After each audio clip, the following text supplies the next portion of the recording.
Bij de grote verhuizing van het ziekenhuis Oost-Limburg krijgen jammer genoeg niet alle patiënten hun zin. Dat is voor later. Eerst dit. Het parket van Limburg onderzoekt een grootscheepse fraude met zonnepanelen in Limburg, Brabant en Antwerpen. Hiervoor zijn huiszoekingen gebeurd en werden al 5 mensen aangehouden. Het gaat om installateurs of keurders van zonnepanelen. Zij zouden gesjoemeld hebben met de datum van de installatie van zonnepanelen, zodat 1000 Limburgse particulieren en bedrijven frauduleus konden genieten van subsidies.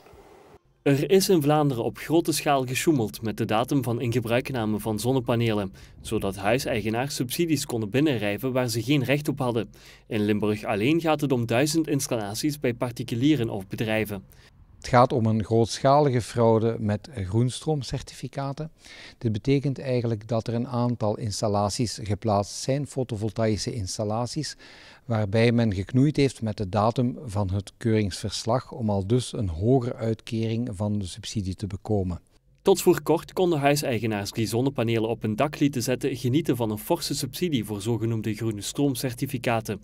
Op 1 januari 2013 zijn die subsidies afgeschaft. Ja, dus de waarde van die stroomcertificaten was degressief in de tijd. Dat betekent dus dat hoe eerder de stroomcertificaten toegekend zijn geworden, hoe hoger het bedrag van de subsidie was. Dat betekent dus dat men er alle baat bij had om zijn keuringsverslag te antidateren om zo aanspraak te kunnen maken op een hoger subsidiebedrag. Tot hiertoe zijn we op de hoogte van een 1000-tal installaties in onze provincie die frauduleus zouden zijn en waarvan de eigenaren dus op een frauduleuze manier kunnen profiteren van de groenstroomcertificaten. Het nadeel op dit ogenblik bedraagt ongeveer €500.000, maar wij vermoeden dat het totale nadeel meer dan €5 miljoen zal bedragen.